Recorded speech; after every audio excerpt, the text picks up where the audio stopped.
सोचिए बिहार का एक छोटा सा शांत सा गांव और वहां एक मामूली सा दिखने वाला टीला।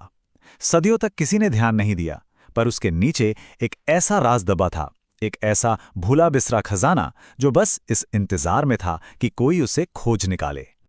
हाँ, सदियों तक तो ये बस एक मिट्टी का ढेर ही था, पर पता है इसके नीचे जो कुछ था ना, वो भारत के प्राचीन इतिहास का एक पूरा का पूरा चैप्टर दोबारा लिखने की ताकत रखता था। तो सबसे बड़ा सवाल यही था, क्या ये जो खंडहर मिले हैं ये वाकई उसी खोए हुए विश्वविद्यालय के हैं जिसका जिक्र आज से 1400 साल पहले किया गया था? बस यही एक सवाल था जो आज की इस खुदाई को एक बहुत बहुत पुरानी कहानी से जोड़ रहा था। तो चलिए इस रहस्य को सुलझाना शुरू करते हैं।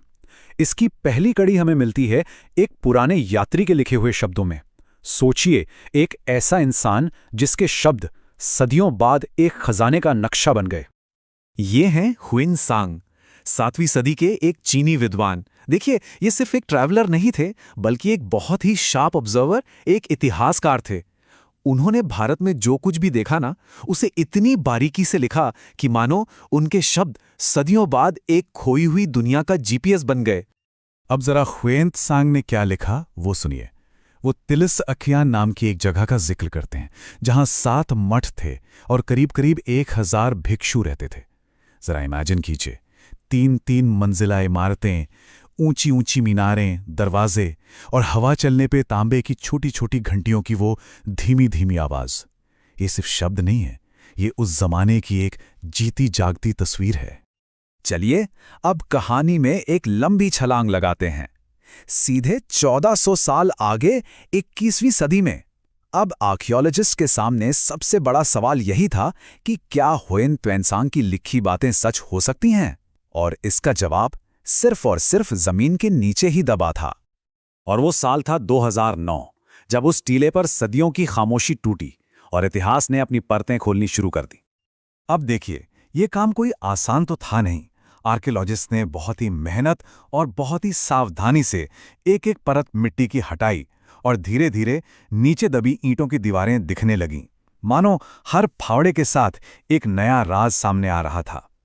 और फिर जो मिला वो सच में हैरान करने वाला था। देखिए, हुइनसांग ने क्या कहा था। 7 मठ। खुदाई में क्या मिला? कई मठों की संरचनाएं।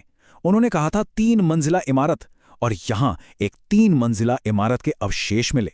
उन्होंने 1000 भिक्षुओं के लिए एक बड़े हॉल की बात की थी, और यहां एक बहुत बड़ा प्रार्थना हॉल मिला।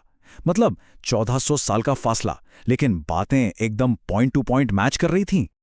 और फिर मिला वो सबसे बड़ा सबूत, जिसने सारे शक, सारे सवाल खत्म कर दिए। मिट्टी की बनी मोहरें। और ये मोहरें हूबहू वैसी ही थीं जैसी महान नालंदा यूनिवर्सिटी से मिली थीं। बस ये इस बात का पक्का सबूत था कि तेल्हाड़ा सिर्फ कोई छोटा मोटा मठ नहीं था, बल्कि नालंदा की टक्कर का, शिक्षा का एक बहुत बड़ा सेंटर था। तो ये तो हुई इमारतों की बात, लेकिन तेल्हाड़ा सिर्फ ईंट और पत्थर का ढांचा नहीं था। नहीं, ये तो कला, ज्ञान और नए नए विचारों का एक जीता जागता, धड़कता हुआ केंद्र था। चलिए अब जरा इन दीवारों के अंदर झांक कर देखते हैं कि यहां क्या क्या हो रहा था। देखिए, तेल्हाड़ा का इतिहास कोई 100-200 साल का नहीं, बल्कि कई सदियों में फैला है। इसकी जड़ें मिलती हैं गुप्त साम्राज्य के समय में, यानी 4वीं से 6वीं शताब्दी में। फिर 7वीं सदी में हुइनसांग ने इसे अपने पीक पर देखा, और उसके बाद पाल राजाओं के दौर में, मतलब 8वीं से 12वीं सदी तक, यह कला और ज्ञान का एक जबरदस्त सेंटर बना रहा, जब तक कि इसे पूरी तरह से भुला नहीं दिया गया। और यहाँ की खुदाई में जो कलाकृतियां मिली हैं ना, वो उस दौर के कलाकारों की कारीगरी का लोहा मनवाती हैं। अवलोकितेश्वर की 12 भुजाओं वाली एक बहुत ही यूनिक मूर्ति, काले पत्थर में तराशी गई बुद्ध की शांत मूर्तियां, हर एक चीज अपने आप में एक कहानी कहती है। और ये जगह सिर्फ कला का नहीं, बल्कि ऊंचे दर्जे के ज्ञान का भी गढ़ थी। पता है, यहाँ बौद्ध दर्शन के बहुत बड़े विद्वान, धर्मकीर्ति, उनकी शिक्षाओं पर स्टडी होती थी। तो इसका मतलब साफ है, ये कोई मामूली मठ या स्कूल नहीं था।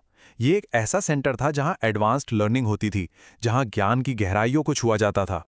इस खोज की अहमियत का अंदाजा आप इसी बात से लगा सकते हैं कि जब नोबेल पुरस्कार विजेता अमर्त्य सेन यहाँ आए, तो इसे देखकर उन्होंने कहा, क्या अद्भुत स्थल है, वास्तव में रोमांचकारी। अब सोचिए, उनकी ये एक लाइन ही इस जगह की इंपॉर्टेंस बताने के लिए काफी है। लेकिन कहते हैं ना, हर सुनहरे दौर का अंत होता है। तो सवाल ये उठता है कि ज्ञान और कला का इतना बड़ा केंद्र आखिर गुमनामी के अंधेरे में कैसे खो गया, और आज इसकी कहानी क्या है। इस यूनिवर्सिटी के जो आखिरी संरक्षक थे जिनके बारे में हमें पता है, वो थे मगध के पिथिपति। उनके जमाने के शिलालेखों से पता चलता है कि 11वीं से 13वीं सदी के बीच वो इस मठ को जमीन दान देते थे, इसे सपोर्ट करते थे। उन्हीं की वजह से ज्ञान की ये लौ जलती रही। लेकिन फिर 13वीं सदी आते आते माहौल बदलने लगा। बाहरी हमलों का खतरा बढ़ने लगा। साल 1234 में एक तिब्बती यात्री ने लिखा है कि कैसे तुर्की हमलों के डर से वहां के लोकल राजा बुद्धसेन को जंगल में भागना पड़ा था। और शायद इसी उथल-पुथल, इसी डर के माहौल में तिल्हाड़ा हमेशा हमेशा के लिए वीरान हो गया। चलिए अब वापस आज के समय में आते हैं। 2009 से 2014 तक यहाँ खुदाई चली, जिसने इस जगह के कई राज दुनिया के सामने रखे, और इन सभी खोजों पर एक शुरुआती रिपोर्ट भी तैयार की जा चुकी है। पर कहानी यहाँ एक बहुत ही चिंताजनक मोड़ लेती है। 2018 की एक सरकारी रिपोर्ट में ये कहा गया कि आर्कियोलॉजिकल सर्वे ऑफ इंडिया के पास इस जगह के भविष्य के लिए, इसके डेवलपमेंट के लिए कोई योजना नहीं है। मतलब खोज तो कर ली गई, लेकिन इसका आगे क्या होगा, इसका भविष्य क्या है, ये अभी भी तय नहीं है।